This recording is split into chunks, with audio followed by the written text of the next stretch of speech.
So the awesome story. It begins about 40 years ago when my mom and my dad came to Canada. My mom left Nairobi, Kenya. My dad left a small village outside of Amritsar, India, and they got here in the late 1960s.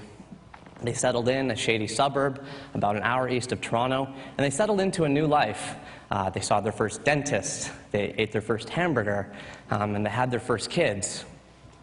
My sister and I grew up here, and we had quiet, happy childhoods. We had close family, good friends, a quiet street. We grew up taking for granted a lot of the things that my parents couldn't take for granted when they grew up. Things like power always on in our houses, things like schools across the street and hospitals down the road and popsicles in the backyard. We grew up and we grew older. I went to high school. I graduated. I moved out of the house. I got a job. I found a girl. I settled down. And I realize it sounds like a bad sitcom or a Cat Stevens song. But life was pretty good. Life was pretty good. 2006 was a great year.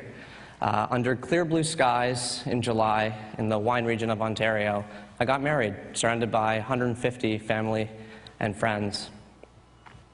2007 was a great year. I graduated from school and I went on a road trip with two of my closest friends. Here's a picture of me and my friend Chris on the coast of the Pacific Ocean. We actually saw seals out of our car window, and we pulled over to take a quick picture of them and then blocked them with our giant heads. So you can't actually see them, but it was breathtaking, believe me. 2008 and 2009 were a little tougher. I know that they were tougher for a lot of people, not just me. First of all, the news was so heavy. It's still heavy now, and it was heavy before that, but you know, when you flip open a newspaper, when you turned on the TV, it was about ice caps melting, wars going on around the world, earthquakes, hurricanes, and an economy that was wobbling on the brink of collapse. And then eventually did collapse, and so many of us losing our homes or our jobs or our retirements or our livelihoods. 2008 and 2009 were heavy years for me for another reason, too. I was going through a lot of personal problems at the time.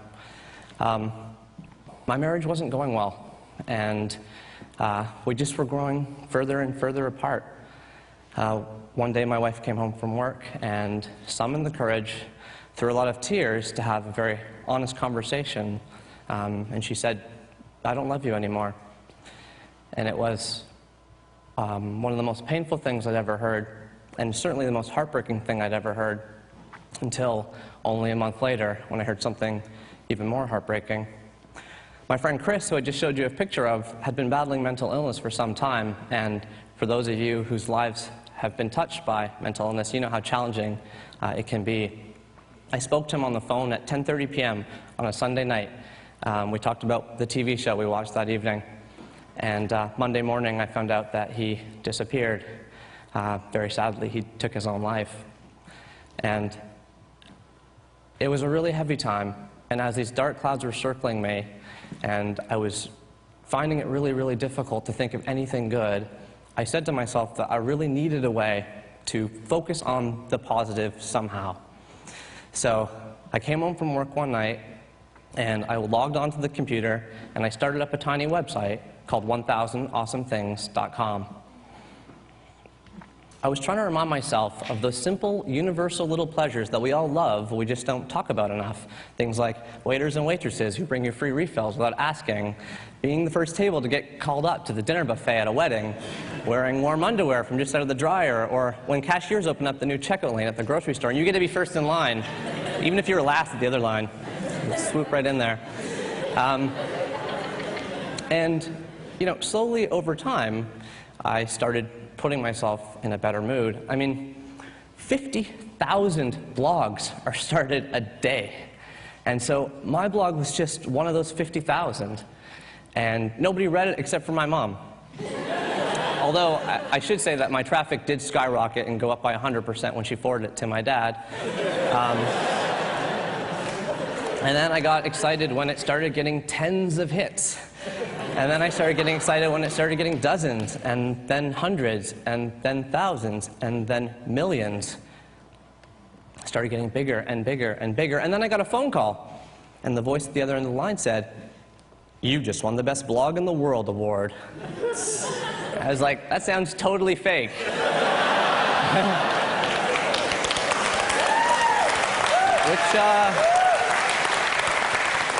Which African country do you want me to wire all my money to?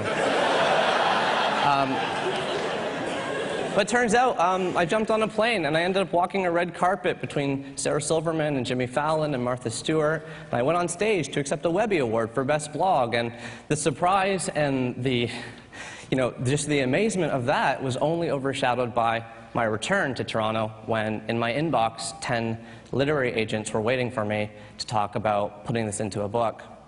Flash forward to the next year, and the Book of Awesome has now been on #1 on the bestseller list for 20 straight weeks.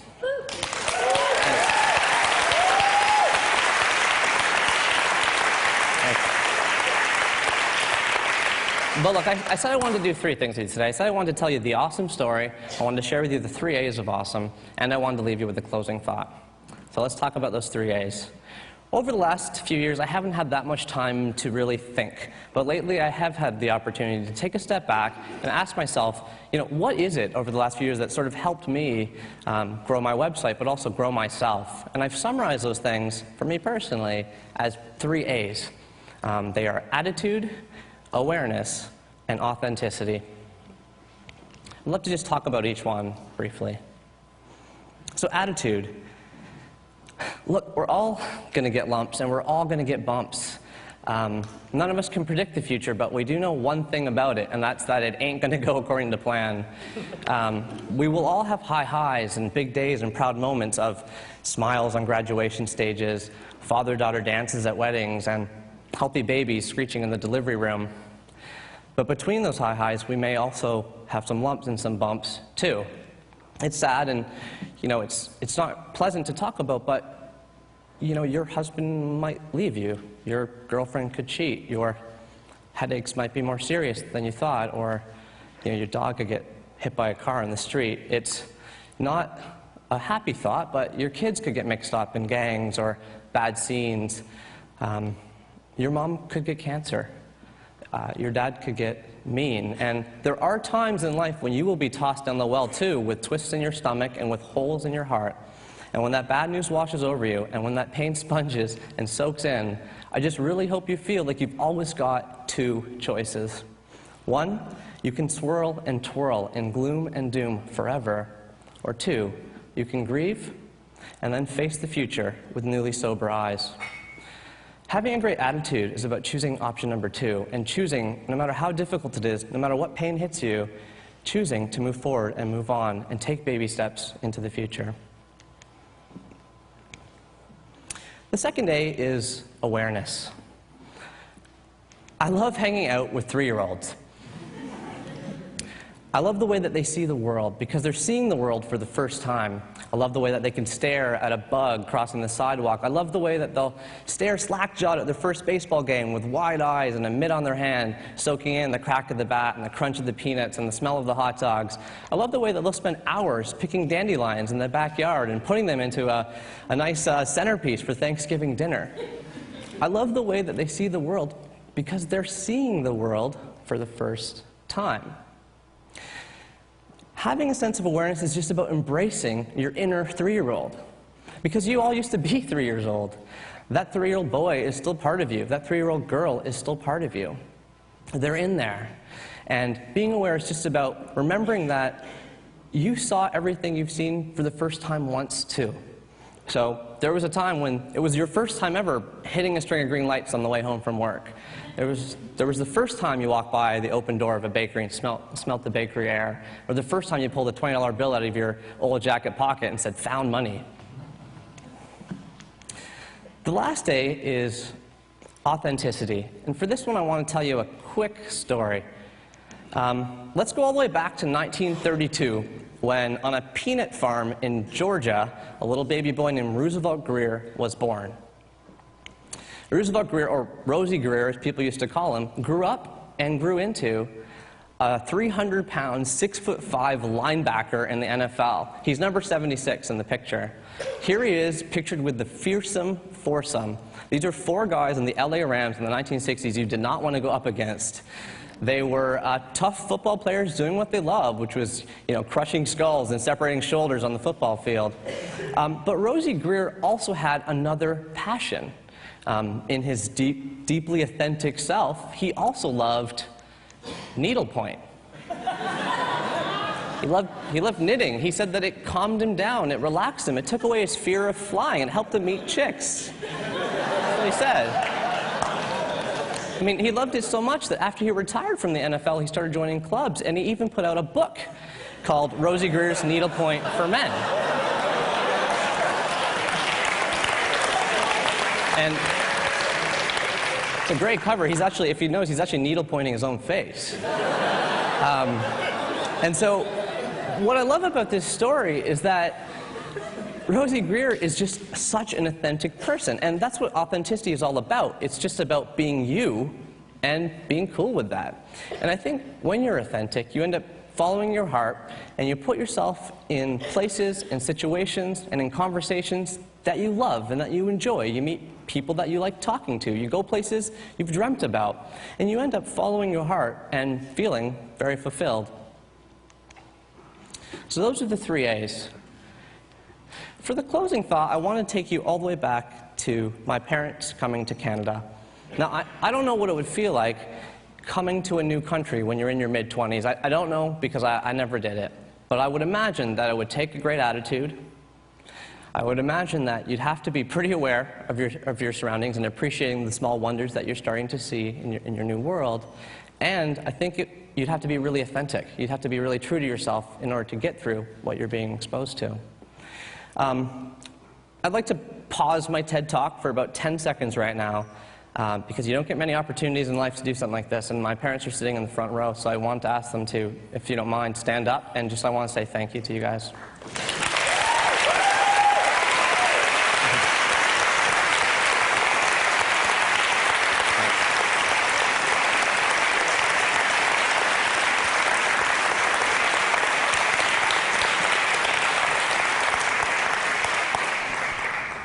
When I was growing up, my dad used to love telling the story of his first day in Canada. And it's a great story because what happened was he got off the plane at the Toronto airport, and he was welcomed by a non-profit group, which I'm sure someone in this room runs. And this non-profit group had a big welcoming lunch for all the new immigrants to Canada. And my dad says he got off the plane and he went to this lunch, and there was this huge spread. There was bread. There was those little mini dill pickles. There was olives, those little white onions. There was rolled up turkey cold cuts, rolled up ham cold cuts, rolled up roast beef cold cuts, and little cubes of cheese. There was tuna salad sandwiches, and egg salad sandwiches, and salmon salad sandwiches. There was lasagna. There was casseroles. There was brownies. There was butter tarts. And there was pies, lots and lots of pies. And when my dad tells the story, he says, the craziest thing was, I'd never seen any of that before except bread. I didn't know what was meat, what was vegetarian. I was eating olives with pie. I just couldn't believe how many things you can get here. When I was 5 years old, my dad used to take me grocery shopping, and he would stare and wonder at the little stickers that are on the fruits and vegetables. He would say, look, can you believe they have a mango here from Mexico? They've got an apple here from South Africa. Can you believe they got a date from Morocco? He's like, do you know where Morocco even is? And I'd say, I'm 5. I don't even know where I am. Is this A&P? And he'd say, I don't know where Morocco is either. Well, let's find out. And so we'd buy the date, and we'd go home, and we'd actually take an atlas off the shelf, and we'd flip through it until we found this mysterious country. And when we did, my dad would say, can you believe someone climbed a tree over there, picked this thing off it, put it in a truck, drove it all the way to the docks, and then sailed it all the way across the Atlantic Ocean, and then put it in another truck and drove that all the way to a tiny grocery store just outside our house so that they could sell it to us for 25 cents. And I said, I don't believe that. He's like, I don't believe it either. Things are amazing. There's just so many things to be happy about. And when I stop to think about it, he's absolutely right. There are so many things to be happy about. We are, the only species on the only life-giving rock in the entire universe that we've ever seen capable of experiencing so many of these things. I mean, we're the only ones with architecture and agriculture. We're the only ones with jewelry and democracy. We've got airplanes, highway lanes, interior design and horoscope signs. We've got fashion magazines, house party scenes. You can watch a horror movie with monsters. You can go to a concert, hear guitars jamming. We've got books, buffets, and radio waves, wedding brides, and roller coaster rides. You can sleep in clean sheets. You can go to the movies and get good seats. You can smell bakery air, walk around with rain hair, pop bubble wrap, or take an illegal nap. We got all that. But we only got 100 years to enjoy it. That's the sad part. The cashiers at your grocery store, the foreman at your plant, the guy tailgating you home on the highway, the telemarketer calling you during dinner, every teacher you've ever had, everyone that's ever woken up beside you, every politician in every country, every actor in every movie, every single person in your family, everyone you love, everyone in this room, and you will be dead in 100 years. Life is so great that we only get such a short time to experience and enjoy all those tiny little moments that make it so sweet. And that moment is right now, and those moments are counting down, and those moments are always, always, always fleeting. You will never be as young as you are right now. And that's why I believe that if you live your life with a great attitude, choosing to move forward and move on whenever life deals you a blow, living with a sense of awareness of the world around you, embracing your inner 3-year-old and seeing the tiny joys that make life so sweet, and being authentic to yourself, being you and being cool with that, letting your heart lead you and putting yourself in experiences that satisfy you, then I think you'll live a life that is rich and is satisfying, and I think you'll live a life that is truly awesome. Thank you.